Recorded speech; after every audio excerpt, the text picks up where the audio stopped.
football lovers all around the world. Hi to all the Gunners fans all around the world. You're welcome to another edition of the Arsenal Alchemy. But first of all, before we go on, I would like to wish every single person a happy Valentine's Day. I wish every lover there. I wish every single partners, lovers, whatever. I wish you the best of days today and beyond. So today is another day. It's a preview actually for the matches ahead this weekend.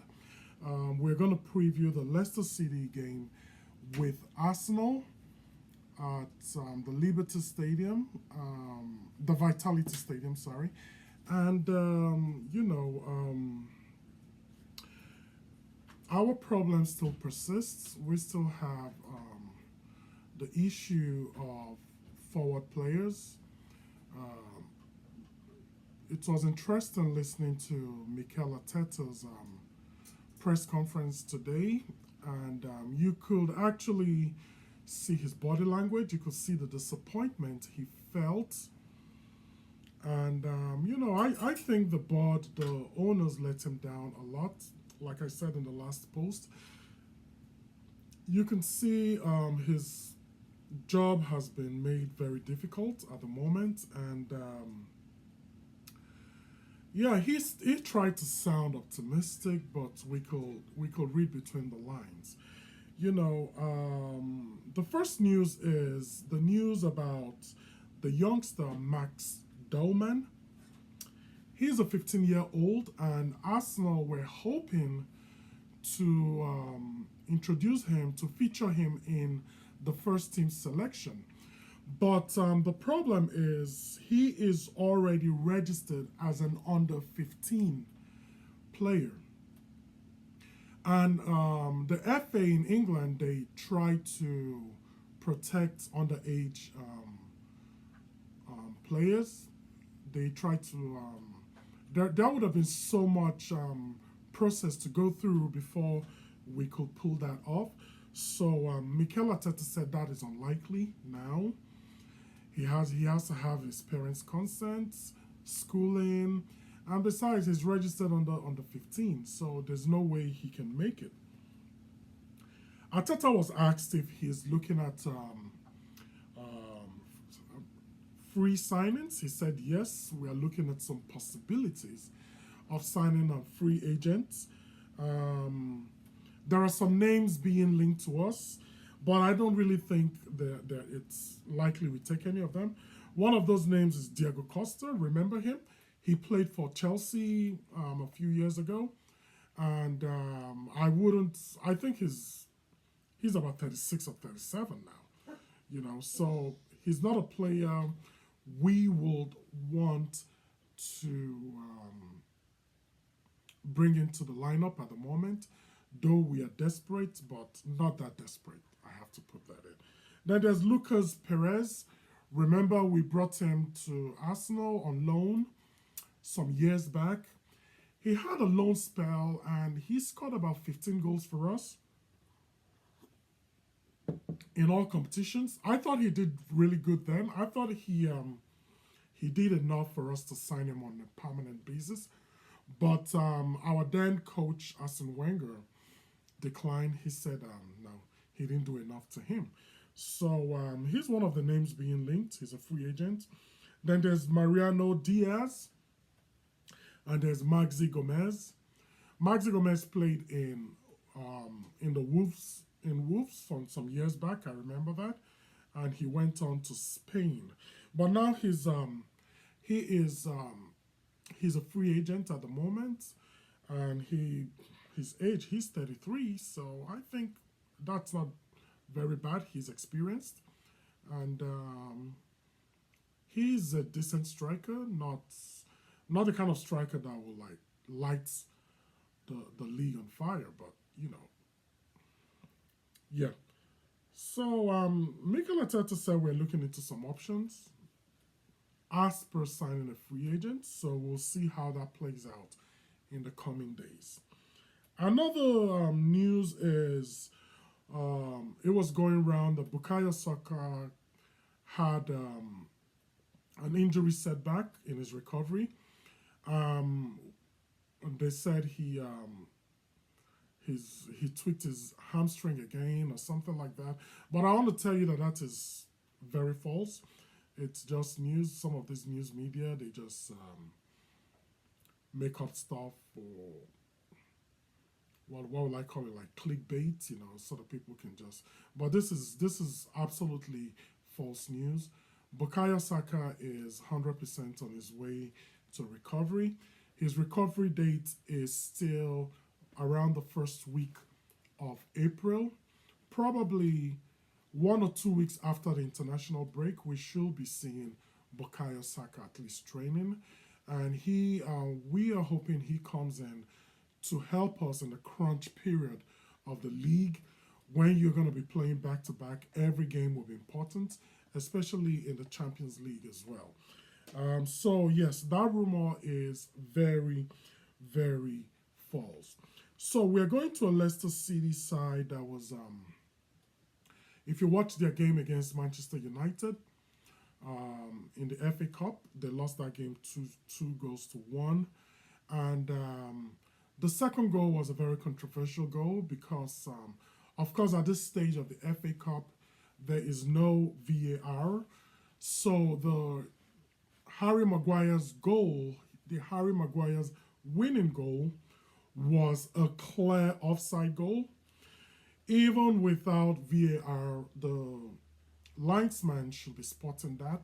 The linesman should be seeing that. But he didn't see it, and you know, the goal was given, and Leicester was knocked out of the FA Cup. That was very. If you ask me, it was very unfair on Leicester. It's not Manchester United's fault. It's the officials.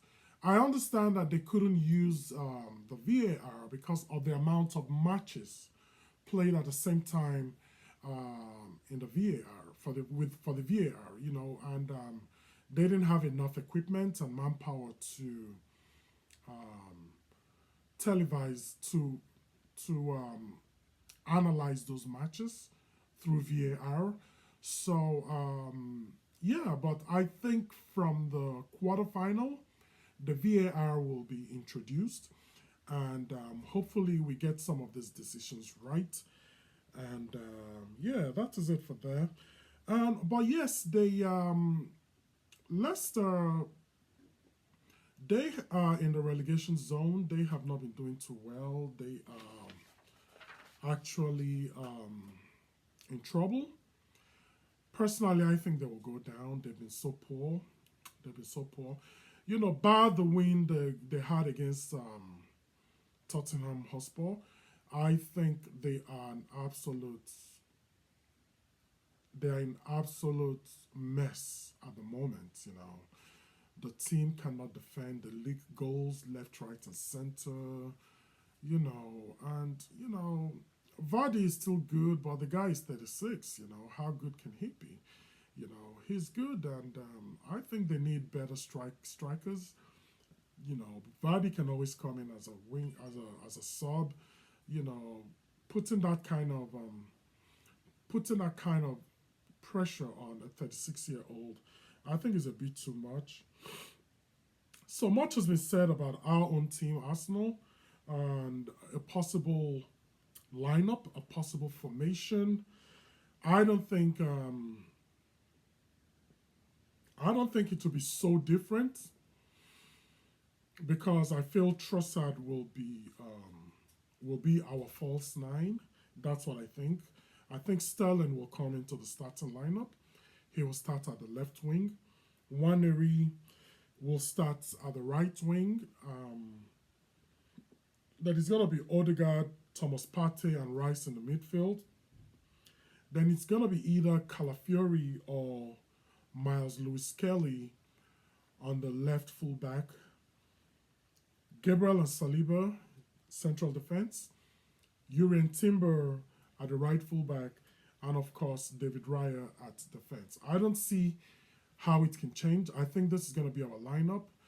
We have to keep fingers crossed for there not to be any other injury situation. You know, we are at this point now. We are actually depending on our academy players to fill in the spaces. It's not looking good, but like Mikel Arteta said in his press conference, he said we're gonna see the stuffs we are made of. We're gonna see our resolve is gonna be tested. We're gonna see how far we can go. And I want to believe the players we have are fighters. I want to believe the players we have are very resilient. I want to believe the players we have they know they have to be on top of their game. Everybody has to be on top of their game. You have to be 101% ready for the challenge ahead. And we also have Butler Oyedeji. Nathan Butler Oyedeji. He's a 22-year-old. I watched some of his clips when he played for the under-18s. He wasn't bad, actually. He wasn't bad. He's got some really nice goals. He's the kind of player you can bring in when probably a Trossard or a Sterling is really tired. Excuse me. You bring him in to, make a go at the defenders, run at the defenders. You never know. So it's actually up to him as well. When the door closes, another opens.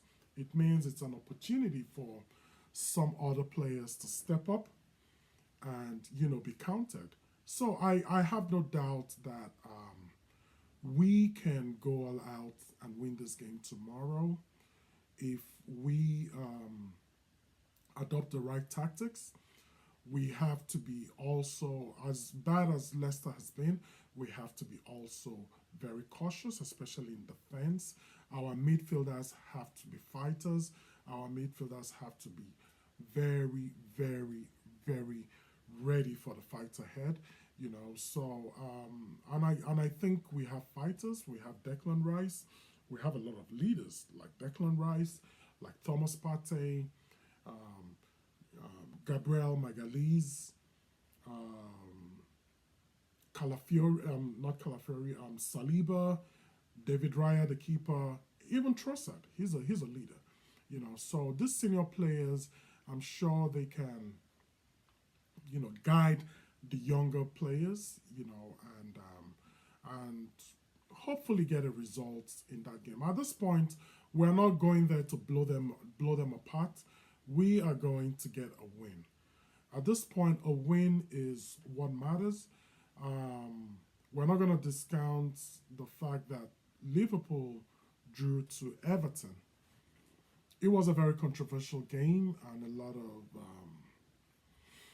lot of issues came up in that game. And but all we can do for ourselves is to look inward, play our game, win our games, win our games. Set pieces should be very important. When we get set pieces, the defenders come in, hopefully convert these chances, convert our chances. That is the only way you win games. Convert our chances, make the right decisions in the final third. So that game is 7:30 a.m. in America here, so which is about 1:30 p.m. in Europe and Africa. So we are going to watch that game and bring you another edition tomorrow and analyze that game. Hopefully we get a win in that game. But for now, that's it for the show for now. And I'll see you tomorrow on another edition of your favorite program, the Arsenal Alchemy. Goodbye.